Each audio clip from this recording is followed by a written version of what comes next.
창세기 44장. 그 후에 요셉이 자기 집의 관리인에게 명령을 내렸습니다. 저 사람들의 자루에 곡식을 넣을 수 있는 대로 넣어라. 그리고 그 곡식 자루 속에 돈도 넣어주어라. 그리고 내 은잔을 저 막내 동생의 자루에 넣어라.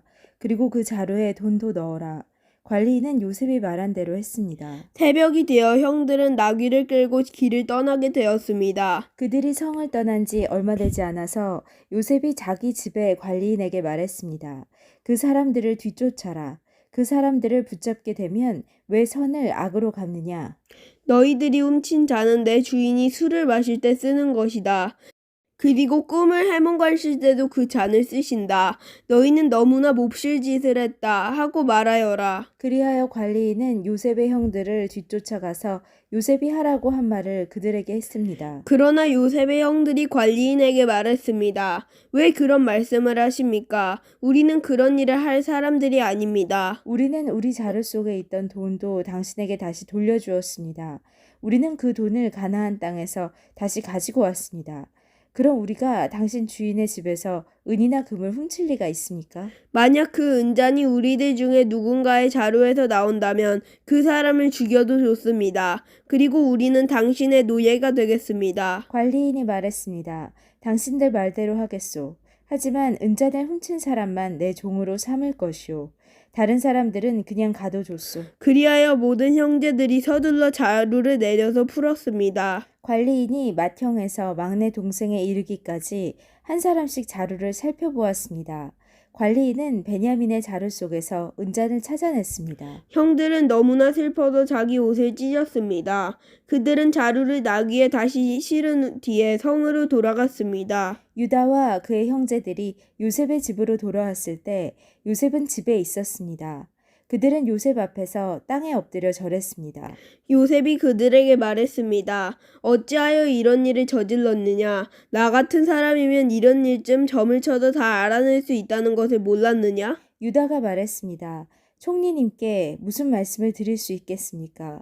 그리고 우리에게 죄가 없다는 것을 어떻게 보여드릴 수 있겠습니까? 하나님께서 우리의 죄를 드러내셨습니다. 그러니 이 잔을 훔친 베냐민뿐만 아니라 우리 모두가 총리님의 종이 되겠습니다. 그러나 요셉이 말했습니다. 그런 일은 내게 있을 수 없다. 오직 은잔이 그 짐 속에서 발견된 사람만이 내 노예가 될 것이다. 나머지 사람들은 자유롭게 너희 아버지에게로 돌아가도 좋다. 그러자 유다가 요셉에게 나아가서 말했습니다. 총리님께 한 말씀 드릴 테니 허락해 주십시오. 제발 저에게 노여워하지 마십시오.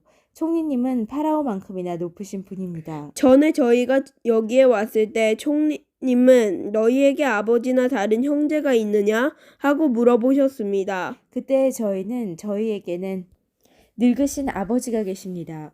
그리고 동생도 있습니다. 저희 동생은 아버지가 늙으셨을 때 낳은 아들인데 저희 막내 동생의 형은 죽었습니다. 그래서 막내 동생은 그 어머니의 마지막 남은 아들이 되었습니다. 우리 아버지는 그 아이를 매우 사랑하십니다. 라고 대답했습니다. 그러자 총리님은 저희에게 그 동생을 나에게 데려오너라. 그 사람을 보고 싶다 하고 말씀하셨습니다. 우리는 총리님께 그 어린아이는 자기 아버지를 떠날 수 없습니다. 만약 그 아이가 아버지를 떠나면 아버지는 돌아가시고 말 것입니다. 라고 말씀드렸습니다. 하지만 총리님은 너희 막내 동생을 데리고 와야 한다. 만약 데리고 오지 않으면 다시는 나를 못 볼 줄 알아라 하고 말씀하셨습니다. 그래서 저희는 저희 아버지에게로 돌아가서 총리님께서 말씀하신 그대로 말씀드렸습니다. 얼마 뒤에 저희 아버지께서 다시 가서 곡식을 좀 사오너라 하고 말씀하셨습니다. 그래서 저희가 아버지께 말씀드렸습니다. 막내 동생과 함께 가는 것이 아니라면 갈 수 없습니다. 막내 동생을 데리고 가지 않으면 총리를 만날 수 없을 것입니다. 그러자 제 아버지께서 저희에게 말씀하셨습니다. 너희도 알듯이 내 아내 라헬은 내게 두 아들을 낳아주었다. 그런데 한 아들은 나를 떠났다. 나는 그 아이가 틀림없이 들짐승에 찢겨 죽었다고 생각한다. 그 아이가 나를 떠난 뒤로 나는 그 아이를 한 번도 보지 못했다.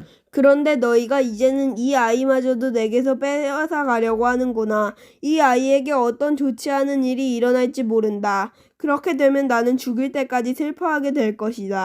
그러니 저희가 그 막내 동생 없이 집에 계신 아버지께 돌아가면 어떤 일이 일어나겠습니까? 저희 아버지에게 그 아이는 무엇보다도 가장 소중한 아들입니다. 아버지께서 만약 그 아이가 저희와 함께 오지 않는다는 것을 아신다면 아버지는 돌아가실 것입니다. 그렇게 되면 저희는 아버지를 돌아가시게 한 죄인이 되고 맙니다. 저는 아버지께 그 아이를 무사히 돌려보내드리겠다고 약속했습니다. 저는 아버지에게 만약 제가 그 아이를 아버지에게 돌려보내지 못하면 두고두고 그 죄값을 받겠습니다 하고 말했습니다. 그러니 제발 저를 남겨두어 종으로 삼으시고 그 아이는 형들과 함께 집으로 돌아가게 해 주십시오.